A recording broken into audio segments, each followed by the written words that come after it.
Cube Radio. Salut, c'est Charles Dran avec l'équipe dans 5 minutes. On s'intéresse aux sciences, à l'histoire et à l'actualité. Aujourd'hui, on parle de champignons. De vastes réseaux de champignons souterrains seront cartographiés pour la première fois par un regroupement de chercheurs qui inclut des Canadiens, un regroupement financé par un richissime investisseur. Le but de cet immense projet est de tenter de préserver les réseaux mycorhiziens et d'améliorer leur capacité à absorber et à stocker le dioxyde de carbone, le CO2. Parce que oui, on ne le sait peut-être pas, mais les champignons utilisent le carbone pour construire des réseaux dans le sol, ce qui en fait de redoutables alliés pour nous aider à réparer le climat. Voici Véronique Morin.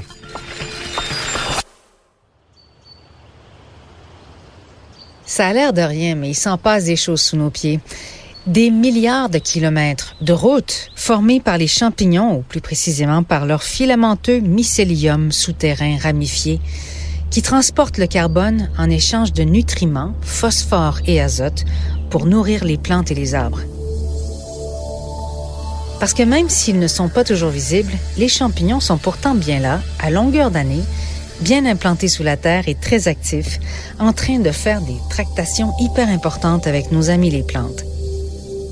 Ils sont nos alliés inestimables, pour reprendre les termes du richissime investisseur Jeremy Grantham, qui a décidé en 2019 de placer ses billes sur des projets verts qui visent à protéger l'environnement, comme celui-ci de la Société pour la protection des réseaux souterrains. Même s'ils sont enfouis sous la terre, les réseaux mycorhiziens seraient absolument essentiels pour atténuer les changements climatiques. Ils font littéralement partie du cycle du carbone, en prenant le carbone des végétaux pour croître et faire proliférer leur réseau souterrain que l'on nomme mycorhize. De façon simplifiée, on peut dire que la mycorhize, c'est le réseau symbiotique entre le mycélium des champignons et les végétaux. La science du climat s'est concentrée sur les écosystèmes aériens, et bien que nous sachions que les champignons sont essentiels à la structure et à la fertilité des sols, ainsi qu'au cycle mondial du carbone, il a été démontré que les écosystèmes dotés de réseaux de champignons mycorhiziens florissants stockent 8 fois plus de carbone que les écosystèmes sans de tels réseaux. Mais une grande partie du rôle des champignons dans le cycle des éléments nutritifs du sol reste encore mystérieux.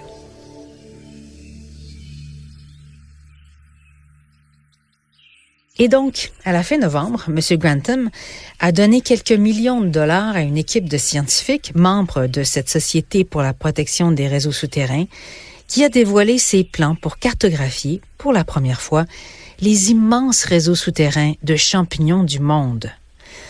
Pour comprendre l'importance de cette entreprise d'envergure, il faut savoir que des milliards de tonnes de dioxyde de carbone s'écoulent chaque année des plantes vers les réseaux fongiques. Vous ne le saviez pas et vous n'êtes pas les seuls, puisque ces puits de carbone qui sont les créations de nos champignons sont mal connus. Il y a donc beaucoup de travail à faire pour les cartographier. Mais puisqu'il faut commencer quelque part, la recherche va démarrer sur les points chauds connus, ou disons plus à risque, vulnérables, mais aussi très diversifiés. On parle notamment de la toundra canadienne, qui, avec la fonte du pergélisol, est en train de vivre des chambardements sans précédent et jamais documentés auparavant, mais aussi du plateau mexicain, des hauts sommets d'Amérique du Sud, du Maroc, du Sahara occidental, du désert du Negev en Israël, des steppes du Kazakhstan, les prairies et les hautes plaines du Tibet et la taïga russe. Donc, 10 endroits dans le monde où les sols sont à risque de dégradation, mais qui bénéficient peut-être, on va le savoir avec cette recherche, de réseaux fongiques qui ont le potentiel de mieux protéger les écosystèmes naturels et de stocker le dioxyde de carbone pour aider à lutter contre les changements climatiques. Au cours des 18 mois prochains, ce sont 10 000 échantillons qui seront collectés de ces 10 régions du monde et analysés. Aidés de l'intelligence artificielle, les chercheurs pourront extrapoler l'ampleur et la structure de ces réseaux. Il faut savoir que les réseaux fongiques stockent des milliards de tonnes de CO2 qui ont été captés par les végétaux avec qui ils vivent en symbiose. Mais les chercheurs croient qu'ils sont menacés par l'utilisation d'engrais dans l'agriculture, l'urbanisation, la pénurie d'eau et les changements climatiques. Bref, ils ne peuvent plus remplir leurs fonctions essentielles et on entre dans un cercle de dégradation encore plus grand. Cette première carte mondiale sera donc utilisée pour identifier les sites ayant le potentiel de stocker le plus de CO2 et résister aux changements provoqués par le réchauffement climatique. À l'aide de ces cartes, les scientifiques espèrent découvrir les écosystèmes confrontés aux menaces les plus urgentes et s'associer à des organismes de conservation locaux pour créer des couloirs de conservation pour les écosystèmes souterrains.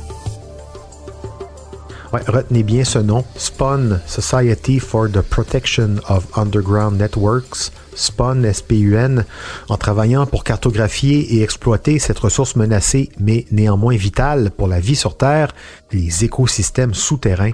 Cette société, SPUN, ouvre ici un nouveau chapitre dans la conservation mondiale.